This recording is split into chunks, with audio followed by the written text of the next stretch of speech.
Kalau masih terpengaruh sama kondisi, berarti hidupnya tidak akan enak. Contoh, kalau kasur saya mereknya ini, tidur saya nyenyak. Kalau kasur saya mereknya ini, tidur saya nyenyak. Kalau di kamar ada AC, tidur saya nyenyak. Kalau di kamar tidak ada AC, tidur saya nyenyak. Ada orang yang nggak bisa kena AC ya. Kalau tidurnya pakai kipas angin, saya nggak bisa tidur. Kalau tidak pakai kipas angin, saya tidurnya nyenyak. Misal begitu. Jadi semua itu kalau suami saya tampan, saya bahagia. Ada itu orangnya di sini. Kalau istri saya cantik, saya bahagia. Itu semua kata kalau yang begitu-begitu akan membuat hidup jadi gak enak. Karena hidup gak seperti yang antum inginkan. Ana urid wa anta turid, wallahu yaf'alu ma yurid. Kamu pengen, saya pengen, kamu pengen. Tapi Allah punya keinginan sendiri. Dan yang terjadi keinginan Allah, bukan keinginan kita. Keinginan Allah, bukan keinginan kita. Maka resep hidup enak, sesuaikan keinginanmu dengan keinginannya Allah. Sesuaikan keinginanmu dengan keinginan Allah. Bagaimana saya bisa sesuaikan keinginan saya dengan keinginan Allah? Wong saya nggak tahu apa keinginan Allah. Yang sederhana, pokoknya dikasih apapun sama Allah suka. Gitu aja kok repot. Ketika seorang dikasih sama Allah gak suka, berarti yang ada dia, bukan Allah. Aku gak suka, loh siapa kamu? Ya, siapakah kamu? Allah ngasih kok kamu gak suka. Berarti dia lagi menunjukkan dirinya di hadapan Allah Subhanahu wa ta'ala. Maka hidupnya akan semakin tidak enak. Ini ilmu hati ya, ilmu hati. Jadi bereskan hatinya dulu itu. Hatinya dibereskan. Walaupun kita ya mintanya ya Rabbana atina fid dunya hasanatan wa fil akhirati hasanatan wa qina adzabannar. Tetapi jangan sampai hidup kita bergantung sama kondisi-kondisi. Jadikan hidup kita itu qul huwallahu ahad Allahus samad. Ya bergantungnya itu pada maunya Allah. Saya ya idealnya begini-begini. Tapi itu enggak jadi enggak. Yang saya jadikan adalah maunya Allah. Ya suami pengennya ganteng lah minimal. Standarnya ya seperti Habib Novel standar. Misal loh ya, saya ngasih contoh orang lain kan saya nggak tahu standar kegantengan. Seperti yang saya sampaikan kemarin, yang paling saya tahu kegantengan saya sendiri. Karena itu valid menurut ibu saya orang yang paling ganteng. Betul kan ya? Nanti kamu juga ngomong gitu, saya ini orang paling ganteng versi ibu saya. Biar kita jadi orang yang bersyukur. Ternyata kok nanti menikah sudah cari ketemunya 10 derajat di bawahnya. Atau 20 derajat di bawahnya. Atau sebaliknya dapatnya 40 derajat di bawahnya. Gantengnya misalnya 4 kali lipat dari saya. Itu nikmat atau musibah? Nanya Mbak, nikmat atau musibah? Mbak, kamu nikah pengen cari orang yang minimal seganteng saya misal. Ternyata dapatnya 4 kali lipat dari saya gantengnya. Nikmat atau musibah? Ayo ngomong sing banter, nikmat atau musibah? Masya Allah. Nikmat ya? Nikmat, oke. Sekarang saya nanya sama mbak-mbak, kalau ada seorang suami seganteng saya 4 kali lipat, jalan dengan istrinya, kamu sebagai wanita ngelirik atau gak ngelirik? Nah, ngelirik loh ya. Ngelirik apa mendelik? Bahkan punya cita-cita, wah kalau suaminya seperti itu, wah kutunggu jandanya, apa dudanya. Tambah ditunggu cepet mati bojone kok. Kutunggu dudanya. Itu berarti nikmat atau musibah? Wanita. Tadi bilang nikmat, sekarang bilang musibah. Oknum-oknum wanita. Maksud saya apa kalau bergantung sama tadi itu ya? ganteng atau kurang ganteng, pas ganteng, bergantung sama semua itu, jadinya musibah, gak enak. Tapi kalau Allah yang kasih, mesti enak. Ya, Allah yang kasih mesti enak. Hidupnya jadi enak. Udah tuh dandan itu dulu, bereskan hatinya. Insya Allah nanti engkau gak akan berkeluh kesah.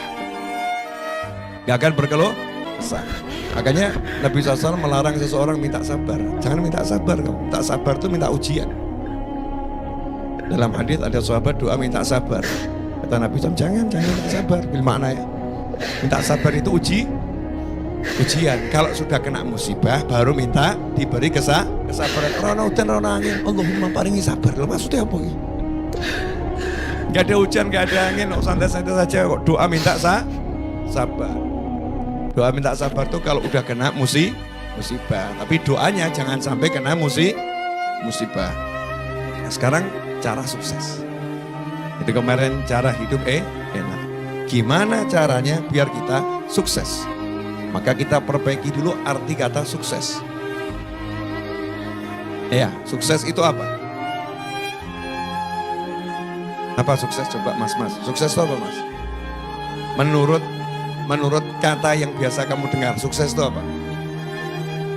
Punya rumah, punya mobil, punya istri yang menyenangkan, punya anak lucu-lucu, punya perusahaan yang bagus, duit banyak, pengen apa-apa keturutan karena duitnya banyak, badan sehat, sukses. Menurut orang-orang ini loh, betul kan ya? Sukses, begitu ya mbak ya? Punya suami yang tampan, yang menyenangkan, duitnya banyak, ATM diserahkan, sak passwordnya. Kasih ATM tok, nggak kasih password kan percuma ya? Ya, pinnya, nih ATM, nih pinnya, itu keren itu. Ya, kemudian rumah sama sertifikat atas namanya, misal begitu. Udah lebarannya, wih ini sukses. Betulnya sukses bukan itu, reset lagi kita ya. Harus kita rubah semua nih, konsep hidup kita. Sukses itu satu kata. Hayya 'alas shalah, hayya 'alas shalah, hayya 'alal falah. Mari raih kesuksesan. Sukses itu kalau orang diridhoi sama Allah Subhanahu wa ta'ala. Kalau Allah ridho sama seseorang, orang itu sukses. Maka sukses gak pernah bergantung dengan materi, jabatan, gak pernah. Nah, ini contoh wawancara kecil, contoh ya. Ada seorang bapak dan ibu, suami istri, diwawancarai oleh Ustadz Iis. Misal saja, gimana Pak, anaknya yang nomor 1? Wah, anak nomor 1 jadi dokter, seperti Mas Ibi insya Allah yang akan jadi dokter. Masya Allah. Oh, anak nomor 1 jadi dokter. Sukses anak saya itu. Dia sekarang lagi mengelola rumah sakit. Ustadz Is lihatnya, wow, dokter punya rumah sakit, sukses. Anak nomor 2, oh yang nomor 2, dia tidak seperti kakaknya. Kakaknya punya rumah sakit. Kalau dia yang punya rumah sakit. Maksudnya gimana? Ya, saham-sahamnya itu dia yang punya. Dia ahli ekonomi. Sekarang dia sudah menguasai sekitar 70 perusahaan. Wow, sukses. Anak nomor 3, yang nomor 3 ini perempuan. Gimana nomor 3? Oh, nomor 3 lebih dari kakak-kakaknya. Kenapa? Suaminya orang terkaya nomor 3 di dunia. Masya Allah, modalnya mau jadi bojo. Enggak diceritakan ahli-ahli ya, suaminya orang paling kaya nomor 3 di dunia. Sehingga dia dikasih ini bla bla bla bla. Wah, sukses. Nah yang nomor 4, ya itu. Yang nomor 4 itu dari kecil tuh memang tidak pandai berhitung. Gak pandai berhitung. Jadi sudah jadi ekonomi ya, gak bisa. Kemudian sudah jadi dokter, gak bisa. Wajahnya ya pas-pasan. Terus sekarang ya itu dia cuman hafal Al-Quran, terus ngajar di pesantren kecil. Yang keempat nih yang kurang sukses. Ini kalau bapak ngomong begini, ki sing waras sing ndi? Kalau ada loh ya. Yang mana ini yang paling sukses sebetulnya? Yang buat orang tua yang paling sukses ini yang hafal Al-Quran, ini yang ngasih mahkota ke orang tua, betul ya? Dia bisa mendidik anaknya jadi orang yang hafal Al-Quran, punya pesantren, ini yang paling sukses tanpa kita mengatakan yang lain tidak sukses. Yang lain sukses-sukses, tapi ini yang paling sukses. Ini yang paling sukses. Jadi pola pikir kita rubah dulu. Kenapa penting gitu? Sehingga nanti kalau dirimu itu kok pengen jadi ABC, kuliah 7 tahun, gelarnya macam-macam terus nganggur. Jangan bilang aku nggak sukses.